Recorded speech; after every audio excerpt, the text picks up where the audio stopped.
Greetings with lovers everywhere. I'm E-Train and welcome to E-Train Talks. And today is an extremely special day because I'm here with number one New York Times best-selling author, multi-award-winning writer of some of the most entertaining and fun middle grade books out there of all time. That's right, I added the of all time because he deserves it. I am here interviewing the one and only story writing legend himself, Chris Grabenstein. Well, Chris, thank you. Thank you, E-Train. I want you to be here at my house and wake me up every morning with that little introduction. And yeah, I'll be your a cup intro of to coffee. the day. I'll be your theme Yes. song. Yes, that'd be good. Yes. Excellent. Good to be here. I'm very impressed by all you're doing. You're doing a lot of good work, so keep it up. Thank you. And you do a lot of great work as well. I'm sure a lot of people tell you that. You have so many books that all kinds of readers like reluctant readers, speed readers, and or just casual readers. A lot of kinds of readers. We all love Yeah, your books. So I thanks think for being here. yeah, I do get to the reluctant readers. I think because I used to be one. In fact, I still am one, if I'm being honest. But I like to think of reluctant readers as super critical readers. We just want to read something, gets a movie projector going in our brain. Don't give us too much description, not too Mhm. much poetics. Just tell us a story that makes us not want to leave. Well, I certainly love that kind of story too, because if a book is too boring, I'm out of there. Yep. So, on to the first question. And also, we just sat here with these jelly beans for the smartest kid in the universe, and we'll Okay. all find out why these jelly beans, or I guess I should say quote unquote jelly beans, are so Yeah. important later in the interview. Yes. So, first of all, I've just got to say, your writing is so much fun. And you've authored and co authored so many books with so many special and unique characters and storylines. And I'm sure you're asked this a lot, but where do you find inspiration for your books? And can you give any specific examples of maybe like an idea popping in your mind or a location you Yeah, sure. And I always tell kids this because I do a lot of school visits, and I just remind them that stories are all around as long as you keep your eyes and ears trained to see or hear something a little bit out of the ordinary, something a little bit unusual, because nobody wants to read nice stories about nice people having a nice day. So, for instance, the smartest kid in the universe that we were just talking about, that one was I was just daydreaming one day, and that's a very important part of any author's job is daydreaming. You have to go for a walk every day, and it's good if you can do at least a half an hour without any earbuds or podcasts going on. You have to postpone that for like the first mile of your walk. So one day I was taking a walk. It was probably close to Halloween, and I was just reminiscing about the Halloween candies I used to like and the ones I used to not like. want. And my least favorite Halloween candies were Smarties, which came wrapped up in a little cellophane tube, and they were pastel colored, and they tasted like chalk. But I said to myself, this is how all my stories get started. What if I could eat a Smartie and become a Smartie? What if there was such a thing as ingestible knowledge? So once I have that little idea and I kind of go, that's interesting, I come home and I do research. I think I did a little Google search for ingestible knowledge. And pretty soon I stumbled upon a TED talk given by the world's most eminent futurologist from MIT, who has predicted everything correctly for many years. He correct, like GPS. He said to people, "Oh, there will be a device in your car that will link with satellites up in the space, and it'll tell you where to drive your car." And people went, "You're crazy, man. That's never going to happen." And he said, "Oh, there's going to be stuff on our phones. You can read books and you can read newspapers. That's never going to happen." So everything he predicted happened. And they said, "Well, what's the next big thing?" And he said, "Well, I won't be here to see it, but in 20 or 30 years, you will take a pill and know Shakespeare. You will take another pill and you'll know how to speak foreign languages." And he went on and on. And I said, "Okay, that's enough for me." So instead of Smarties, I made them jelly beans. There we are, the jelly beans, because number one, I like jelly beans, especially jelly bellies. And two, I was kind of playing around with that whole magic beans thing, Jack and the Beanstalk, a handful of magic beans. And so my hero, Jake McQuaid, stumbles upon a jar full of magic beans. So that was kind of fun. And it's kind of colorful, and kids seem to like jelly beans too. Well, I mean, it certainly makes sense. Jelly beans, they have a lot of connections to magic. And I mean, it's kind of hard, like, because Jake gets the jelly beans because, he loves jelly beans. I don't know how you'd write about, like, loving a candy that you hate. So, Right. gotta Yeah, pick something you exactly. like. I think Jake at that point in the story would have eaten anything that didn't have That's someone.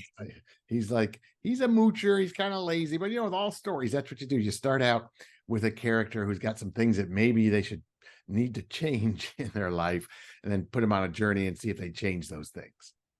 Well, your journey was a pretty snappy one, which is what I love in middle grade because one second Jake is lazy, the next he can recite Shakespeare and sadly does not know any Spanish, but he does know like when Frosted Flakes or some kind of cereal was invented and why. Invented and why and what the yeah. There's a lot of I had a lot of fun coming up. There's a lot of fun fact trivia in there. I learned that the people who made Jelly Bellies were the same people who created candy corn. So Oh there you wow. go. Yeah, some people don't like candy corn. There's a whole anti-candy. I'm a candy corn fan, but Yeah.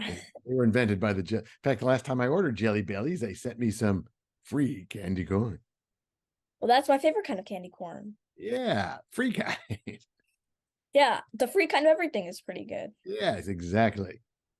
So my next question for you is about your collaborations with James Patterson. And I'm sure everybody is really interested to know how you started collaborating with him in the first place. So I met James Patterson way back in 1984. I had been doing improvisational comedy with a troupe in Greenwich Village where we got paid $10 a show if it was a good crowd. And I did get to write for the Muppets a little bit for a little show called, but I was all like freelance writing. But in 1984, I decided to look for a job where I could be creative all day because I was making my money to pay my rent and pay my bills by typing. I was just like typing at a bank. Did that for 5 years so I could go to auditions and do my improv and tour with an improv company that went to colleges and stuff. So I said, I'm going to get a job being creative. And I was very lucky that one big advertising agency called J. Walter Thompson, which is one of the biggest ones in the world here in New York City, had an aptitude writing test. And it was 8 funny kind of questions like, how would you sell a telephone to a Trappist monk who's taken a strict vow of silence? And that was just when internet was kind of getting started. You had to have a telephone and a modem that you put your phone into like this cradle. It's the same noise that AOL uses, which probably proves why they haven't done so well. They've got 1984 technology as their soundtrack. But anyhow, I said the Trappist monk, the rest of the world's caught up with you. We've stopped talking. We've started communicating. Introducing monk mail. Now you can send messages to monks all over the world, but you'll need a telephone. So I sold the telephone to a Trappist monk. But the brains behind that aptitude test was James Patterson, because before he became a famous author, he was the executive creative director of J. Walter Thompson, New York. So he Wow. ran the whole advertising agency and he hired me. 2,000 people took that aptitude test. It ran as a full page ad in the New York Times. I was the first one hired, which sounds very impressive until I tell you the second guy hired, my buddy Dan Staley, left advertising about 3 years later because he sold a script to Cheers and eventually became a co-executive producer of Cheers. So Dan's doing okay. Number two's doing okay. So I worked for James Patterson for 4 years in advertising. He taught me an awful lot because when you write advertising, back in 1984, DVRs had not been invented yet, but everybody had, we called them zappers, remote controls. When I was a kid, when I was your age, Mr. We had to, if you want to change the channel, you had to get up off the couch, walk across the room, go physically. So the advertisers loved TV back then because everyone was too lazy to get up and change the channel. So you sort of like, I'm going to watch NBC tonight. Tomorrow's my CBS shows. But once the zapper came, we had like 2-3 seconds to grab the viewer's attention before they could reach over here, get a remote control and clink and end our commercial. Or if you were driving in a car and a radio commercial comes on after you've heard your favorite song, you have like 3 seconds before that finger's over there to push the button to change channels because everybody's got more than one channel on their radio in their car. Now with Sirius XM, they have 250,000 channels. But back then, so we had to grab attention. And that's what Jim taught us was grab the viewer, the reader, the listener's attention right away. And once you have that attention, don't let go. And that became really good training. And I think that's why he's such a great writer of page turners and thrillers, too. Back then in 1984, he only had like a dozen books had been published. His very first book, called the Thomas Berryman number, won the Edgar Award as the best first mystery that year. And that was like a really prestigious award. But he said, I don't want to write literary stuff. I want to write stuff that people actually want to read. And so he started writing thrillers. And when I was there, he had some that were doing pretty well. But then I think he became chairman. I left J. Walter Thompson after 4 years. He was still there. And he eventually became chairman of the board. Then Alex Cross, that whole series came out, and it was so popular. He's chairman of the board of this huge advertising agency. And he went and told everybody, I can't afford to work here anymore. I have to go write my books. So that's when I first met him. So cut forward about 20 years, I wrote a murder mystery for adults. That was my first book ever published. And somehow I knew somebody who knew where Jim was now. And I wrote him a nice letter. And I said, it would really mean a lot to me if you would blurb this book. And I told him how much he had taught me and stuff. So he said, yes, I will. So he read my first murder mystery. And his blurb on the cover of my first book ever, was published in 2005, is bigger than my name. It was a book called Tilt-A-Whirl. It's right down there at the corner on my bookshelf. That was my first one ever published. And so I did adult stuff for a while. Then I started writing for kids. Just about the same time he started writing for kids. And when I do my school visits, I do a little bit of improvisational comedy. I try to get the kids excited about writing and making up stories and treating it almost like a game that's fun, that you can make up a story about anything. And word had sort of spread among librarians that I did this sort of thing. And the librarians at the Palm Beach State Academy said, we want you to come down here, because in Palm Beach, most of the kids are the sons and daughters of super overachievers. So they've sort of lost that sense of playfulness, if you will, that I think is what really helps imagination. So they thought I'd be a good fit. So I go down there and I talk to this class, and Jim's son, I call him Jim because that's what we called him in advertising. His son was in the class. And I think he went home and said, that guy, Chris Grabenstein's pretty funny. And then that night, the Palm Beach Day Academy had their book fair, and Jim was going to be the guest speaker. So I stuck around and I saw him and we reconnected. And I think he remembered, like, oh yeah, I like this guy. Because James Patterson, even in advertising, has always said, I want geniuses who are easy to work with. Not that I'm a genius, but he wanted really talented, good people, but no prima donnas. Because in advertising, you've got enough grief going on. In publishing, there's enough with deadlines and pressures and stuff that you don't want to be working with people who make the creation part painful, because there's enough other painful parts in life. So yeah, we sort of clicked, and he gave me a chance. I tried out. I sort of had an audition. I wrote the 5th book in his Daniel X series, which there were already 4 books. So I had to read them all, learn all the backstories. I had to imitate the voice that had already been created for that series. And I did a pretty good job, and he liked it. It was good. That book came out. And then a couple weeks later, so that was good. Because if he likes working with you, you'll do more. And he said, I got this other idea for a kid who wants to be a stand-up comic. Because he remembered that I spent time doing comedy before he hired me. So I said, yeah. So we did iFunny.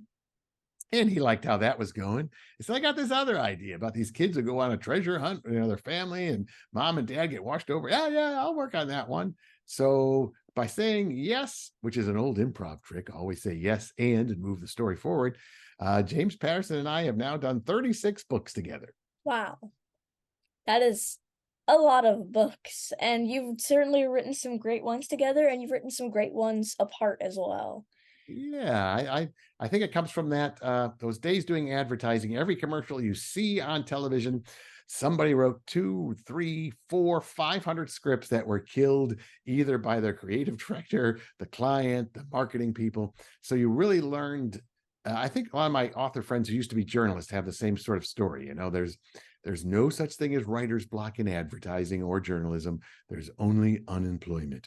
So you really learn pretty quickly, like, yeah, you got to have another idea. Yeah, you got to have another story, because tomorrow's another day and you need to write 10 more storyboards tomorrow. That is probably a term that you've got to live by. That Yeah. there's only unemployment. That's kind of sad, but true. Well, So, especially in those businesses. And it's so I bring that discipline to my to my writing life. I try Okay. to do a bunch of books. I might slow down a little bit now. There might be yeah, I think I'm gonna do like 3 or 4 books a year now instead of 5 or 6. I And mean, slowing the down. more like I'm still happy with 3 or 4 from you because they're all probably gonna be, as the kids say these days, bangers. Yeah, well, good. That's good to hear. I'm banging them, baby. I'm banging her, honey. Well, my next question is you talked a bit about your improv work earlier, and I also read about it on your website. So, a pretty amazing piece of trivia is that in the 80s you performed with the First Amendment comedy group. And you also were able to meet Bruce Willis and the late Williams, Yeah, it was a who lot of fun. came as well. Yeah, I moved up to New York City. In those days, you could take 8 pieces of luggage on the airplane. And so I took Wow. 7 suitcases and 1 typewriter. I had $1,000. I had a one-way ticket to New York City. I had a buddy from Tennessee who said, yeah, you can sleep on my couch for a week or two if you need to. And so I came up here and I got a job typing because I'd studied journalism in school. So we had to learn to type really, if you're going to work on the newspaper and the radio station and stuff, you had to really be able to type your stuff up. So I could type pretty fast. So I was able to support myself doing that. And then I started knocking around, going to auditions. I can't sing. And at those days, there weren't many comedies or anything being done in New York City. There wasn't any. There was Saturday Night Live. That was the Oh yeah. golden one that I wanted. That was probably what I really wanted to be on. And but I auditioned for this small troupe down in a basement. It was down. If you've ever seen the movie Goodbye Girl, where Richard Dreyfuss is playing an actor and he's doing a showcase, and then the agent comes to see him, and he kind of gets discovered and gets a bigger part. That's what we were all doing. We were all do it for free. It's down in this grungy basement. Kids from NYU come, tourists come. Uh, and no one gets paid, but I learned the art of doing improvisation, which is, you say yes and you build stories and scenes, you get a repertoire of characters in your head. And yes, Bruce Willis, he was just Bruce the bartender from the Upper West Side who was there, and he eventually left us, and I think he got an off-Broadway show called True West, and then he did a TV show called Moonlighting, because people always go, is Oh yeah. Bruce Willis funny? It's like, you ever see Moonlighting? He's very funny in that, and he's got like a wry sense of humor even in all those Die Hard movies that he does. So yeah, he was a really funny guy. And Robin Williams loved doing improv. So if he came to New York City to do a movie, he would send his people out to find out where are the improv troops. And in those days, there's only 2, and I was in both of them. So there's 200, I think, improv groups here in New York City. But back then, there was just 2, and he would come and word would spread. Somehow people knew Robin Williams. So our place would be packed, and it was a lot of fun to be on stage with him. He and I improvised a Shakespeare scene together. Oh We did wow. a poetry corner. I used to do a character called Dr. Juice, who was this demented Dr. Seuss who always went crazy. We would ask the audience for like a meaningful experience from your life, and the audience would yell out something like giving birth, and we would make up these goofy poems based on that. And my Dr. Juice was a little crazy. And Robin was out there, and he was the shyest person I've ever met in my life. Most performers are introverts who know how to pretend to be an extrovert. And I think Robin was more like that than many people I've ever met. He'd come back because we'd go backstage and the audience is hooting and hollering everything he's saying. They're laughing, they're clapping. Did they think that was funny? You think that was funny? Yes, Robin, you're Robin Williams. Don't forget that. So he was terrific, a sweet guy. Who else? Kathy Kinney was in our troupe, who went on to do the Drew Carey show, played the part of Mimi with all the eye makeup and stuff. She was in our troupe. Jane Brucker, who played the sister in the movie Dirty Dancing, she was in our troupe. So it was really as a great showcase people. I think John Leguizamo came in after I was there. I think he worked with some of the folks I used to work with. So I did that for like 5 years. That was a great experience. It held me in good stead in advertising because I always knew there was always another idea. The clients, you go through 3 rounds of the client killing scripts. And I said, well, there's another idea, because you can always say yes to something else and do another script. Well, as a pal of Brew Willis, I'm sure we're all wondering, is Die Hard a Christmas movie? Yes, of course it is. It's a classic. It's a Christmas classic. Indeed. But Thank you for saying that. That you've now ended the debate yes, it's for it. a couple minutes. And the hot dog is a sandwich. You've got some pretty. Now we also have to ask: does pineapple belong on pizza? I actually like Hawaiian pizza. A lot of people are hate Hawaiian pizza.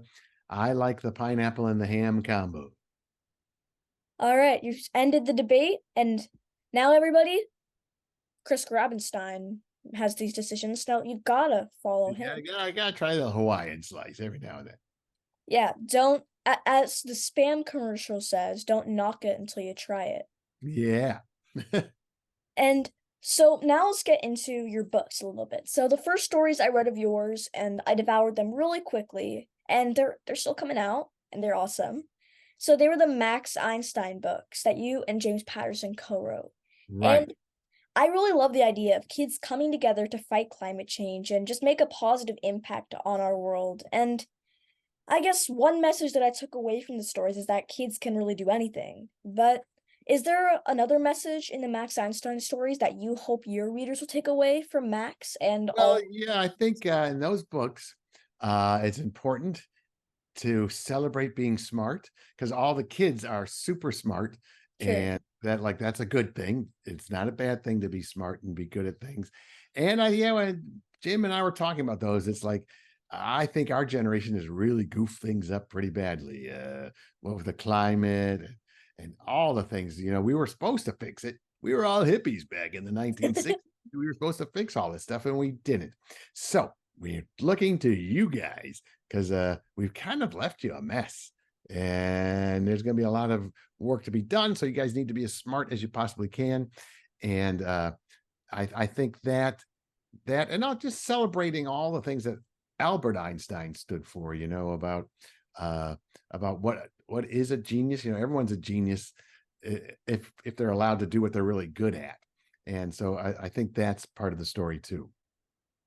But also, everybody, don't put it against Albert Einstein that he created the idea for the atomic bomb because that was not his fault.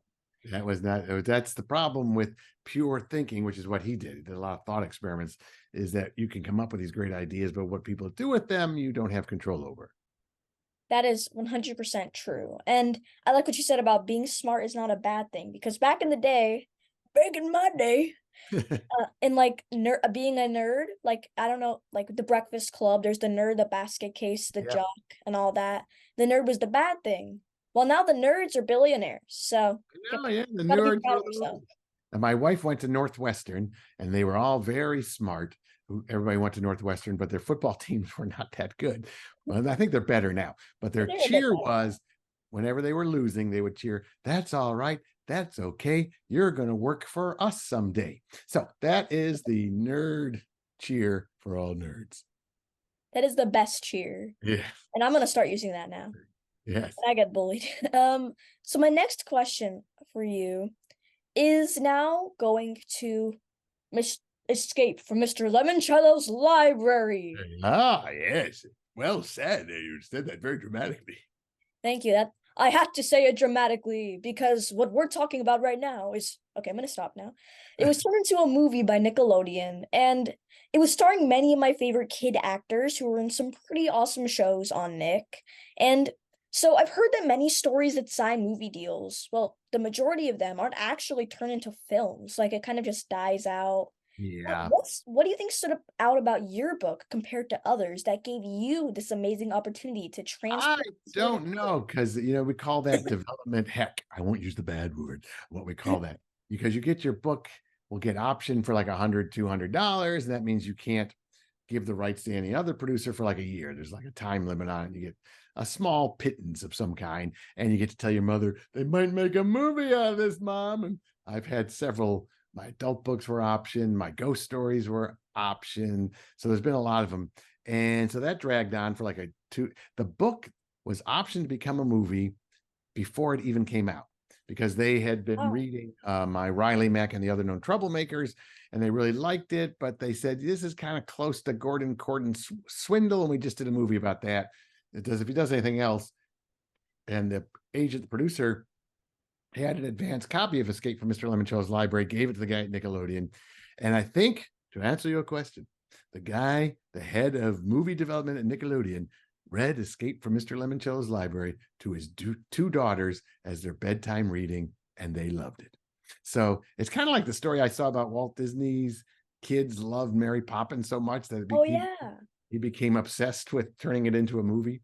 So I think because this guy's kids liked the book so much, he kept pushing it. But it was like 2, 3 years before we got the green light. The green light means that someone has now finally said, yes, we want to do this. And yes, we will pay actual money to start putting together a production. So yeah, I don't know how it happened. You just never know how it's going to happen. And it's funny because you go to schools, kids go, are there going to be any more movies? Are you going to turn any more of your books into movies? Yeah, I'm thinking about it. Yeah, I might do that someday.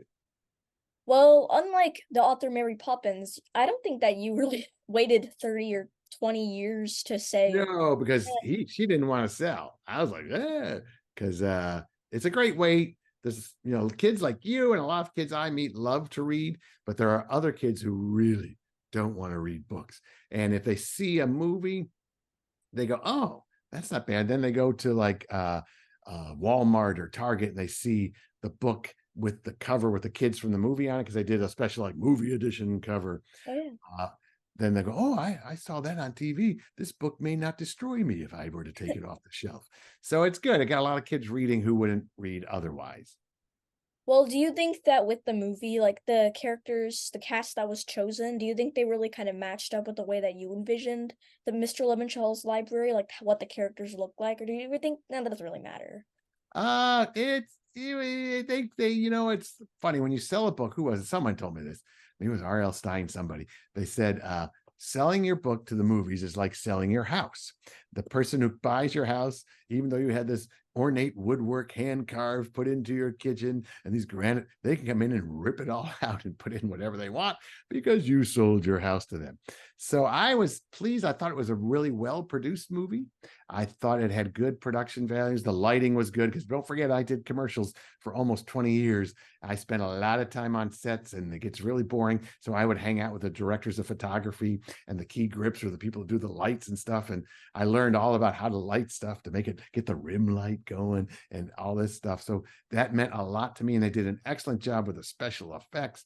So that story went like this. I think in a way, whoever wrote the script read Escape from Mr. Lemonchow's Library, and they read my other book, The Island of Dr. Libris, which has a bit of an element of magic in it, where you read stories and the characters come to life. So they kind of jumbled those two ideas together to make their movie. But what I'm most excited about is I got to write the script for the graphic novel version of Escape from Mr. Lemonchow's Library. And that's almost like storyboarding your own movie. So that's going to be cool when that comes out. Well, that is the perfect segue because I Oh, was just about a to ask. segue. I gave him a segue. So, I'm always really curious about graphic novels and like adaptations, I guess you could call them, of like original stories. So, what is the process like? Like, so do you have to really adjust the story in a major way, like for dialogue and the word bubbles? I don't know the correct usage of the Yeah, term. dialogue. I don't know. I call them bubbles too. So, Uh, what can you share it about was actually at first I said, "Oh, I can't do this. I can't do this," because the two of the Jackie Haha books that James Patterson and I did were adapted into graphic novels, and someone else wrote the script, and the great artist did the illustrations, and those looked terrific. And I said, "I can't do this. I can't do this." And I said, "Oh, wait a minute, Chrissy, you did commercials for almost 20 years, and what did you do all day?" You wrote scripts for storyboards. And what is a graphic novel but 256 pages basically of a story storyboarded, where you've got to let the visual take the lead? And I also say, you know what? I also at an advantage because the book now is almost 10 years old. It'll be 10 years old this June. I think we'll have a 10th birthday party for it. And yeah, I know it's pretty exciting. And so I have spent a lot of time reading emails, fan mail, talking to kids in schools. So I know all the parts people love. And I know the 2 or 3 parts that no one has ever mentioned that they love. Like there's one scene that takes place in like a hall of immigrants or something. And hey, no one's ever mentioned that. And there's one character, a minor character, gets kicked out when they fail their extreme challenge about mystery authors. Mhm. No one's ever mentioned that as their favorite part. So, because to get the book down to 256 action packed visual pages, I was going to have to cut stuff. So I cut those.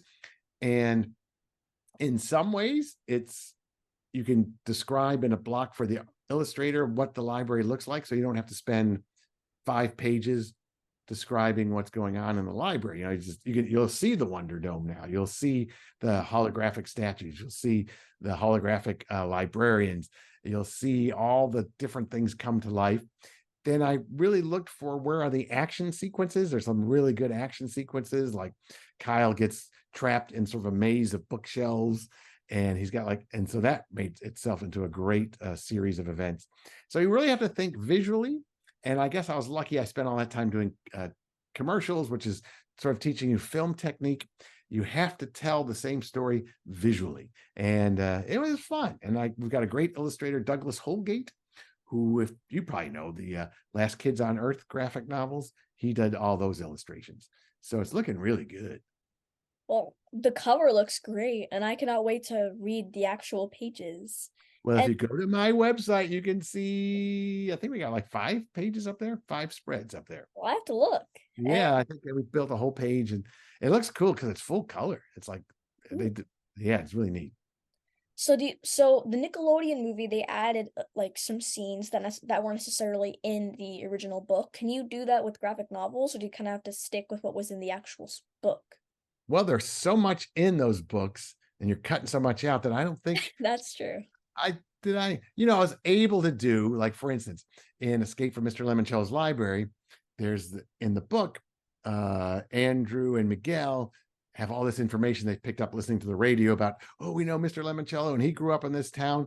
And so it's exposition that they kind of just deliver verbally to Kyle. In the graphic novel, while they're talking, you can do a flashback, so we can see the neighborhood where he grew up. We can see Luigi and sort of put the narration up at the top. So it's like as they're talking, you're seeing it in your head. So it's almost you can add that. You can make it even more interesting. Can you talk a bit about your journey into picture books? Because I know you have one, No is All I Know, which is coming out in May. So, Right. and also, how was writing a picture book manuscript different than maybe writing for middle grade? Is it just shorter? Is there any It's shorter, it's harder. I always liken it to writing a haiku poem. There's like a rigid structure to it. And I went to a great seminar once at SCBWI. A very generous picture book editor gave this great talk and explained what makes picture books work. And interestingly, because I spent a lot of time acting in plays and stuff like that, every time you get to the end of the page, it's got to be like the curtain at the end of an act in a play. It's got to be like you want the kid to go, what's next? You got to come back to see what happens. So that means you've got to really boil everything down you got to have a page turn on every page. And so I kind of had a sense for how to do it. And he blocked out how many pages it was. And so I said, maybe I could do this, but I didn't have an idea. And my next door neighbors here in New York City, we live in an apartment building. They both had baby girls at the same time. One was named Devin, one was named Annalise.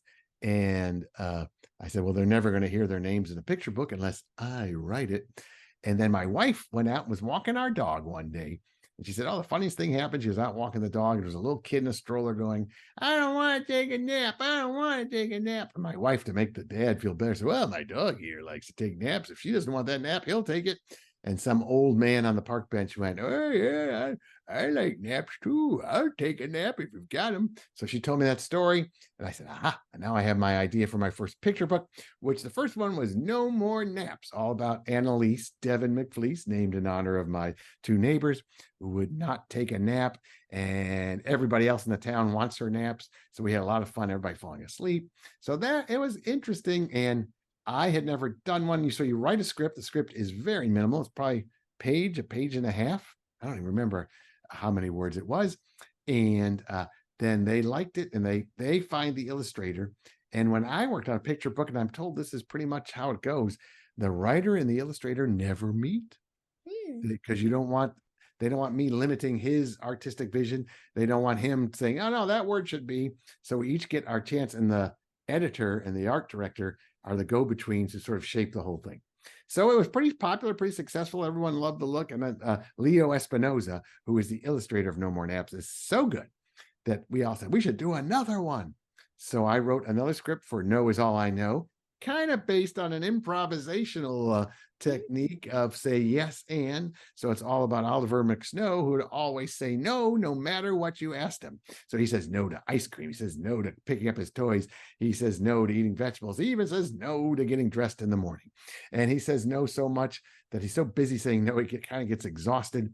And his cousin Jess comes to visit one day, and Jess says yes before Oliver can say no.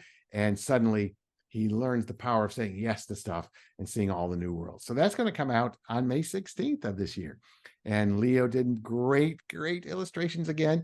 He, is an award-winning New York Times bestselling illustrator. He has credits like, phew, he's done more books than me. So we had to wait. We had to wait like a year and a half, 2 years till he would be available. And we all said he's worth the wait. Well, judging by the cover of No More Naps, he certainly seems like he is worth the wait. So I can't Yeah.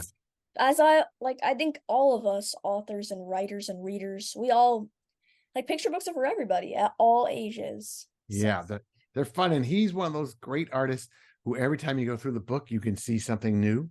Like in No More Naps, if you look closely, you will see his self-portrait. And oh, there's a picture of him, and he put a picture of me in there too. that's exciting. And Yeah, you you're have to like, go look hey, for it. that's me. You have to go look for it. And you also, speaking of that, go and look for it in Mr. Limoncello's library at the end. You say like, it's just kind of a vague retelling, but you basically say that there is another mystery inside that you have to solve. So Right.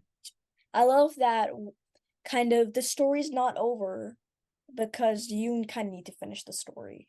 Right. Yeah, there's one more puzzle in the book. Uh, there's a puzzle in the book that's not in the story, but a clue about how to find it is in the story. And then when the paperback came out, we added a bonus rebus puzzle that kind of spells out exactly where to look for the hidden puzzle. And that was so popular that now all 6 Lemoncello books, each one of them has a different hidden puzzle in them. My next question for you is, well, first off, it's a bit of a statement. So you've published quite a few books in your time. I counted around 51 on your website, which is quite phenomenal, quite the feat. That actually And in my adult books and all the sort of short stories collections I've added to, it's closer to 80 books. oh, wow. Yeah, it's a lot. So how does that number compare to the actual number of manuscripts you've written? Well, I spent 4 years being rejected. My first 4 years, the 4 books were completely rejected before I sold my very first book for a very small advance. And that was my murder mystery for adults. And there's a lot of like screenplays that I wrote that got rejected. They're over there somewhere in a pile. There are still occasionally I'll come up with ideas and do them and they'll be rejected by someone. But I'm very fortunate now. This is the one good thing about once you do start getting a bit of a track record and you've sold some books, I go to my editor and I say, all right, I usually have like a little sheet, or I'll do like almost a treatment like they do in Hollywood. Like, here's a story idea. It's going to be about these people. This is what's going to happen. And it might end something like this. And that's how Mr. Limoncello got started. I had one sheet of paper about a library that was designed by this Mr. Limoncello, and there's to get out of it. Getting in's easy, getting out might be hard. So I'll go with like 6 or 7 ideas like that. We'll talk. Maybe we'll go out to lunch and we'll chat. And then they'll say, this is what I like best. And then fortunately or unfortunately, I'm at the point where everything I do, a lot of people have to agree that, yes, that's what you should do next. So we're kind of doing that right now. I've got some ideas for what comes next after Limoncello, and we're going to have a meeting, I think, next week, and we'll see if they agree with what I think should be next. Another question is, you did it again. You made another great segue. So it's about so you talked about screenplays, and I Uh-huh. also discovered that a few of your books have actually been turned into plays, which is really cool because like kids can then act out all the characters. And so were you approached with this opportunity, or did you kind of Well, have let's see. did you That's when I was like your age. That's when I first started acting in plays, like in like 6th, 7th grade, and I always loved doing it. And then all through high school, I was like president of the drama club, and then in college, be so dramatic? And I always played the character parts. I played the fun parts that have like 3 scenes, Mhm. a lot of laughs. You don't have to work as hard as everybody else. Like I played the anvil salesman and the music man, like the guy is on the train and he comes in, then he disappears for the whole first act, comes back in the second act, has some funny scenes. And so those were my bread and butter. So I love being in plays, and I have pictures of me when I was like 10, 12 years old acting in plays. And some friends of mine in Knoxville, Tennessee, which is where I went to college, started a Knoxville Children's Theater. And they said, "You're writing all these books. Could you write a play for us?" And I said, "Well, that would be fun." And my first books for kids, the Haunted Mystery series, the mom of the main character writes children's books, and her character was Curiosity Cat. And I said, "Well, that sounds like a cool name. I'll write a play about Curiosity Cat." So I sort of wrote it for the Knoxville Children's Theater for free, just for fun, because they're my buddies, and they cast it, and the kids had so much fun doing it that then we sold it to Samuel French, and now kids are doing it everywhere. And then when The Island of Dr. Libris came out, that's a fun book because in it, characters like Hercules and the Three Musketeers and Pollyanna and Tom Sawyer kind of come to life, and they all start interacting in each other's stories. So it's really fun. And a lot of the schools I went to, the kids love getting dressed up like Hercules or the Three Musketeers or Robin Hood. And one school I went to, they did like a little reader's theater presentation for me. And I said, this would make a cool play. So I worked with my college buddy that I used to do a lot of plays with. He and I worked on that script together. So The Island of Dr. Libris is now a stage play too. Do you have any others in the works? No, I keep Lemoncello would be hard to do as a stage play because part of what Sure. makes that so good is its fantastic scale and all the special effects and things. So I was playing around with an idea to turn that into one, but I said, nah, I don't think so. But there might be some more plays. That's one of my favorite things to do as a writer. You sit in your room and you write stuff you hope kids find funny, but you maybe like a couple months later, oh, I liked your book. It was funny. But if you write a play and get to go watch it presented, you'll know whether your lines that you thought were funny are funny or not. And it's great to hear the audience laugh right where you planned on them to laugh. That certainly sounds like the best feeling. And speaking of feelings, well, I guess this wasn't a very good segue on my part, regardless. So you were a comedian, then you were writing commercials, then you were writing books. So what kind of was there like this moment that kind of prompted you to eventually start writing for kids? Well, I guess you originally were writing for adults with your murder mystery. Yes, exactly. I But was writing murder mysteries for adults, and I've got 24 nieces and nephews. All went, Uncle Chris, can we read your book? Can we read your book? I said, no, not until you're 21 at least, maybe a little bit older, because there's adult language and adult situations, as they tell us on HBO. And then my third book that was rejected was a ghost story, sort of a Stephen King ghost story I wrote about a tree where there was one of those memorials people put on the side of the road where someone's crashed into a tree. And the whole ghost story was about the trees haunted by this Mm. creepy person that crashed into it. So, and Stephen King's one of my favorite, and I think all of us writers, when we start out, we're sort of imitating our favorite authors because that's how you train yourself. Like, how do I write a book? Well, this kind of reads like a Stephen King book. And my agent was at a party, and an editor was looking for ghost stories for young readers. And my agent said, "Well, Chris wrote one, but it's not for young readers." And this editor said, "Well, if it's any good, we'll turn it into one." So he read it, he liked it, he said, "Great, it's 120,000 words, cut it down to 50,000 words, get rid of all the adult language, adult situations, and it'll probably make the kid the clear hero of the story, the main character." And my agent said, "Do you want to do this? That's a lot of work. You got to cut 70,000 words. You've already worked on it. A book that's been rejected, you've worked on for at least a year, probably 2 years." And I said, "Yeah, I want to do it because I got all these nieces and nephews." And so I did it. I wrote it. I liked it. And we don't have any kids of our own. So we borrowed our friend Kathy and Dave's son and daughter, and they read it and they really liked it. And that editor who wanted the ghost story, bosses changed, didn't want ghost stories anymore. But our friends Kath and Dave go to a church where the head of HarperCollins children's book went, and these two kids are running around going, "We read the best book, we read the best book." So she's all of a sudden interested. And my agent then calls up his buddies at Random House and says, Harper Collins is looking at this ghost story that Chris wrote. Maybe you should look at it. And voila, we got an offer. So that was pretty cool. And then Harper Collins lost that little bid or whatever you want to call it. And they wanted something else. And once I started writing for kids, I realized, ooh, maybe I should have been doing this all along because I believe I am perpetually 12 years old in my head. Well, us kids make you think like that. Yeah. So I guess that's kind of one of the advantages of living in New York City because everybody's everywhere. And Yeah, that Jerry Seinfeld actually said that when everyone said that New York will never come back after the pandemic. It's like, no, it's a creative business, it's a creative town. And so you need other people to bounce things off of. And a lot of the commercials I wrote were just because I was in the hall at the right time when someone it's creativity thrives in group settings. so my final question for you, I'm pretty sad it's the final questions. This has been such an awesome interview. And Oh, thank you. You're doing terrific. You're well prepared. I like that. thank you. I got my script and everything. Yeah. So this is a question that I ask every single person that I interview. If you could be, or if you could meet any literary character, what I mean by that is you could be or meet your favorite author or maybe your favorite character in a book.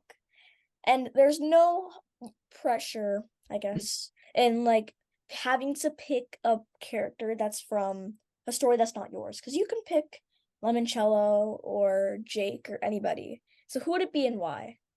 Well, I think if I could pick any character in one of my books to be, it would probably be Luigi Lemoncello. Because Mhm. first, he's already a lot like me because he's like this zany adult, but he has all the money in the world and he has the biggest imagination of anyone. In fact, when I was working on Lemoncello, I kind of put my memories of Jim Henson, who at the time Mm. when I was working for him was super. He had all the money in the world. He also had this huge imagination.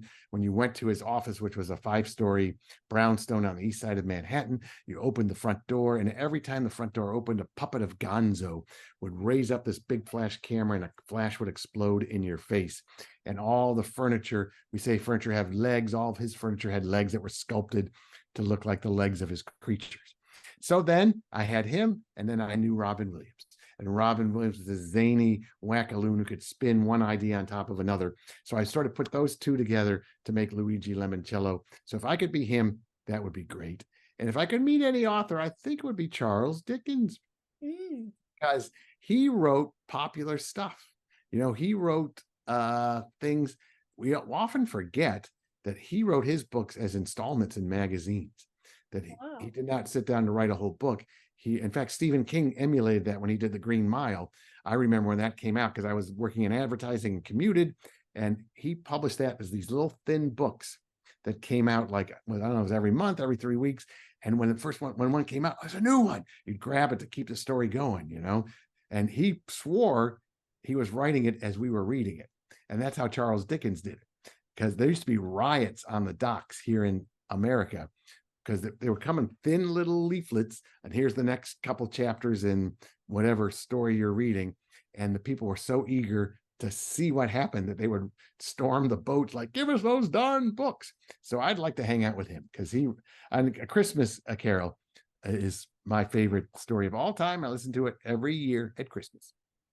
Well, I really enjoy Oliver Twist by him. I had to do a school project on Oliver Twist. I made like this bag. We had to have this bag that we put over our heads and like decorated it as the main character. Oh, wow. Neat. And so there was of course breathing holes. If there weren't, then the school would probably not exist right now. And so you have very great choices, and Luigi Limoncello, some people would say you'd want to hang out with him because he has all the money in the world, but I just want to hang out with him because he's an all around pretty well. I guess a lot of adjectives could be used to describe Yeah, him. he's a lot of fun, but he's also fair. He's nice, and he doesn't like cheaters, and he's It's a good true. guy. He's a good guy. He'd be very fun to hang out with, and Yeah. it's hard to choose. What would I rather hang out with his kid self or his older self? That's a good Ah, question. I think the older self, kids Yeah. don't have any money. So, once again, this has been such a fun interview, and I'm sad that it has to end now. Your answers have been very, very thoughtful, but also extremely funny. You add that bit of humor in there. Thank you. Yeah, thanks. Well, it's been fun chatting with you. I've been an admirer of all your work. You're doing a lot of good stuff. Thank you. And right back at you because these stories that you've been pumping out, they're extremely phenomenal and they're captivating, they're page turning, and so many kids love them, and I saw a stat that over 1 million of your books have been sold. That's a pretty astounding amount. Yeah, they tell me that 2 million copies of the Lemoncello books have been sold now. So Wow. yeah. And with Patterson, with his name on the books, who knows how many millions those have sold.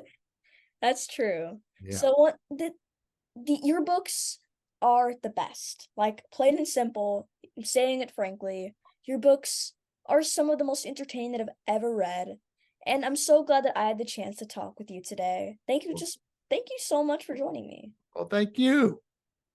Everybody keep on reading, keep on loving stories, and I guarantee that after you read all of Chris Grabenstein's books, all 81, of course, some of those are short stories, so don't be too scared. You're gonna have a new perspective of the middle grade genre. So yeah, bye.